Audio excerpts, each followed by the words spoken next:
اشتري شقة في انجلترا ولا ما اشتريش؟ الناس بتيجي انجلترا تكون اشتغلت هنا شوية وبعدين تبتدي تفكر، سواء بقى جاي من الخليج معاه قرشين او مثلا لسه اول شغل ليه هنا في انجلترا وحوش سنة او سنتين، او هم كابل متجوزين وشغالين سوا. تبتدي يقول لك طب انا دلوقتي احط فلوسي في شقة هنا ولا اروح ايه استثمر مثلا في حتة تانية. مبدئيا انت دلوقتي شراء الشقة هنا بيتم بنظام ان انت بتاخد قرض من البنك، انت بتدفع مقدم الشقة وبعد كده تقسط بقية ثمن الشقة على عدد سنين معينة، غالبا بيسموه مورجج، وبيبقى عدد السنين دي من 15 ل 30 سنة، المتوسط بتاع الناس بتعمل 25 سنة. فانت بتحوش المقدم تدفعه وبعد كده البنك بيأجريه على اللون بتاعتك دي ويبتدي ايه تقسط بقى معاه. الناس ليه بتشتري؟ الناس بتشتري لانها بتقول انا بدل ما فلوسي تترمي داون ذا درين او تترمي في الزبالة في الايجار وهكذا ودي فلوس مش راجعه لي، طب ما خليني احسن ان انا استفيد بالفلوس دي ويبقى عندي عقار في بعد 25 سنة ملكي. مبدئيا القرار ده كان زمان اسهل بكتير قوي، لان كان الانترست ريت بتاع البنك 1 او 2%، فانت كنت بتيجي ثمن الشقه 100,000، دفعت مثلا 20,000 مقدم، اتبقى لك مثلا 80,000 جنيه.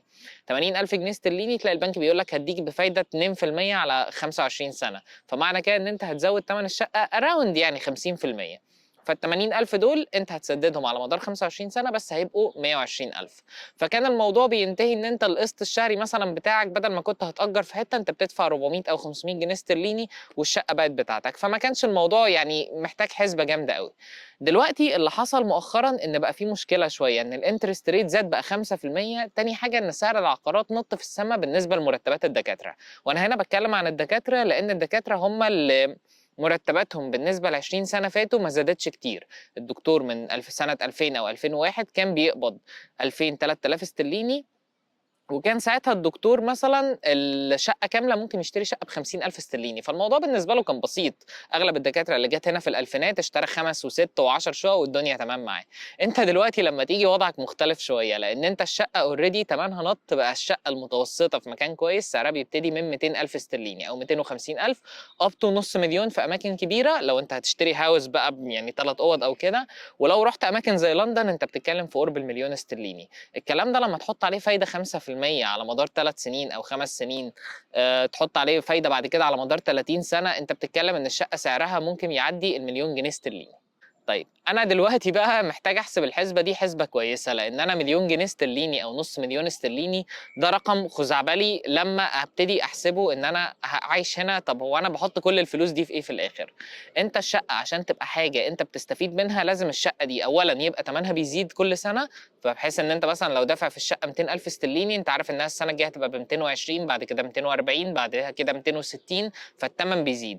تاني حاجه ان انت تبقى متوقع ان الايجار اللي هيدخل لك من وراها او المورجج اللي انت هتدفعه هيبقى يعني اقل من ان انت لو كنت رحت اجرت في حته تانية. يعني انا مثلا مأجر ب 1000 استرليني، طب انا الشقه دي مثلا المورجج بتاعي هيبقى 800 او 900، فقشطه انا كده بوفر مش بصرف. فده اوبشن كويس بالنسبه لحد مش عايز يشغل نفسه قوي بالقصه بتاعت ايه الفلوس، اللي هو انا عايز اريح دماغي. انا بدل ما الايجار هيقعد يزيد عليا كل سنه، انا عايش هنا وناوي اعيش هنا لمده طويله، فهبتدي احط فلوسي كده وهبتدي ادفع مقدم الشقه، وبعد كده بدل ما بدفع ايجار 1000 ولا 1000 ونص كل سنه والايجار بيزيد 50 او 100 جنيه كل سنه، لا انا هبتدي ساعتها ايه ابقى مستقر اكتر في البلد اللي انا فيها، وبعدين ابتدي ايه لو حبيت امشي بتعمل حاجه اسمها ريمورجج او تبيع الشقه، ومش انت مش خسران فيها حاجه. في شقق معينه ممكن تخسرك كتير، لو انت رحت اشتريت عقار مثلا قيمته 350,000 او 400 استرليني، 400,000 علشان خاطر العقار ده عاجبك، بعد كده حاولت تبيعه والعقار ده مش في افضل حته، او العقار ده في حته حركه الريسيل بتاعتها مش حلوه، ممكن تلاقي نفسك على مدار 10 سنين العقار مغليش كتير، ودي حصلت في اماكن يعني. وبعد كده ممكن تلاقي نفسك لما تيجي تبيعه كمان انت دفعت قد كده.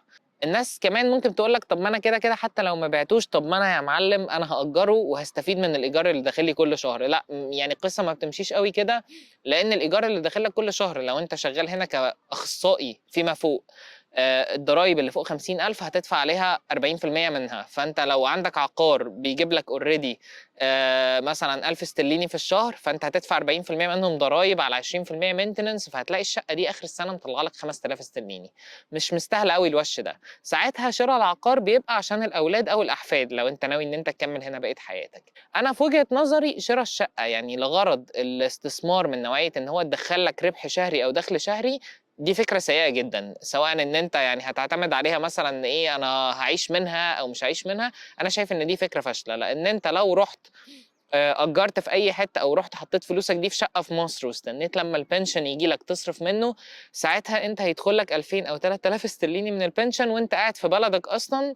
already الشقة هناك أرخص بكتير وغالبًا هتبقى أنضف وأحسن من الشقة اللي هنا مليون مرّة. خلّينا نتكلّم في نقطة تانية، إيه أنجح شقة ممكن أشتريها في بريطانيا؟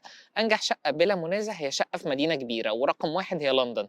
أنت أي شقة هتجيبها في لندن عمرها ما هتخسر. خلّي بالك إن أنت إنجلترا عبارة عن جزيرة، فأنت لو رُحت اشتريت في الجزيرة دي في المدينة اللي هي already مقفول عليها حواليها حزام أخضر اللي هي لندن، أنت بتتكلم كأنك شاري شقة في الزمالك. الشقة سعرها السنة دي لو بنُص مليون، السنة اللي بعدها ب1.000.000، السنة اللي بعدها ب2.000.000، وهذه الأسعار مش قابلة لإنها تنقص، بالعكس قابلة لإن إيه، للزيادة يوم ورا يوم.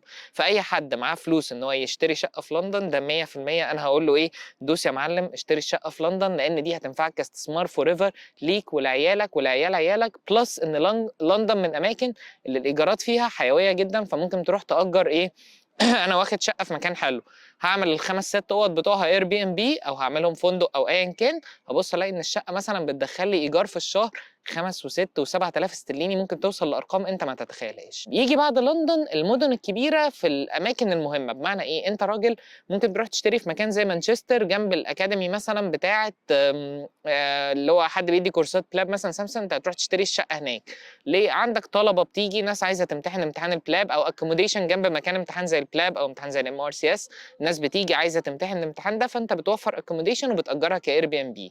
ده كbusiness ممكن يدخّل لك فلوس 2000، 3000 استرليني زيادة عن لو أجرت الشقة direct. في رقم 3 بالنسبة لي إنك تشتري شقة في مكان متطرف سعرها رخيص، بمعنى إيه، أنت هتروح الأرياف شوية، هتبعد مثلًا مش هتقعد في central مانشستر، أنت هتقعد على الطرف شوية، تحاول تاخد بيت حلو مثلًا سعره يكون في حدود 100، 150 ألف وتفضل قاعد معاك. البيت ده متوقع إن هو يزيد واحدة، واحدة، وده نوعًا ما إن أنت ممكن تعيش فيه، ممكن يعني تبيعه مع الوقت لو غِلي، القصة دي متاحة، بس هي مش أفضل حاجة. أسوأ شِرا شقة في الدنيا، هاروح مدينة زي برمنجهام، هاروح أشتري شقة قريبة من الcity center وهاستنى الشقة دي تغلى. الشقة هتغلى بس مش بالدرجة اللي أنت فاكرها، البيع بتاعها مش هيبقى أسهل حاجة، الإيجار اللي هي هتدخّله لك مش عالي أوي وهيتخصم منه ضرايب كتير.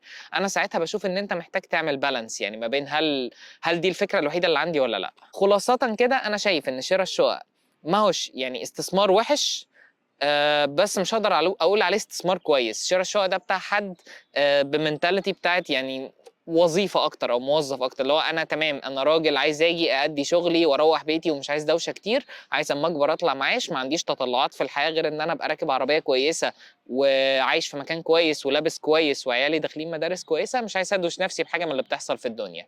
ده بالنسبة لشخص بالmentality دي وبالنسبة له وقته الفاضي يحب يضيّعه في حاجة مثلًا أروق، مثلًا يعني هيقعد مثلًا يتفرّج على مسلسل، ينزل يخرج يتفسّح، هو بيحب الكلام ده، 100% خلاص أوكي، أمّا تحوّش مقدّم الشقة روح اشتري الشقة وتوكّل على الله، بس استنى سَنة أو سنتين لمّا الinterest rate ينزل شوية، أو استنى سَنة يعني مش أقل من كده، وساعتها هتشتري الشقة هيبقى سعرها نازل، لإن سعر العقارات نازل شوية دلوقتي في بريطانيا.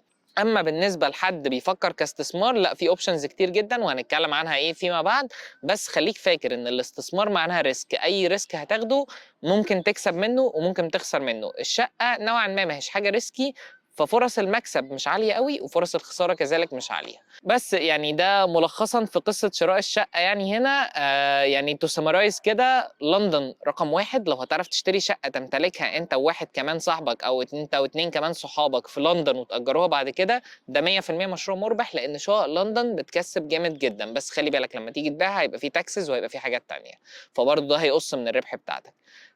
لو أنت عايز تستثمر فلوسك في حاجة أحسن من الشقق شوية، يعني تابعنا بقى في الحلقات الجاية ممكن نتكلم عن الموضوع ده. لو حد عنده أي أسئلة بالنسبة لموضوع شِرا الشقق أو الاستثمار في بريطانيا يبعتها لي وأنا هاتكلم عنها في الفيديوهات الجاية واحدة واحدة.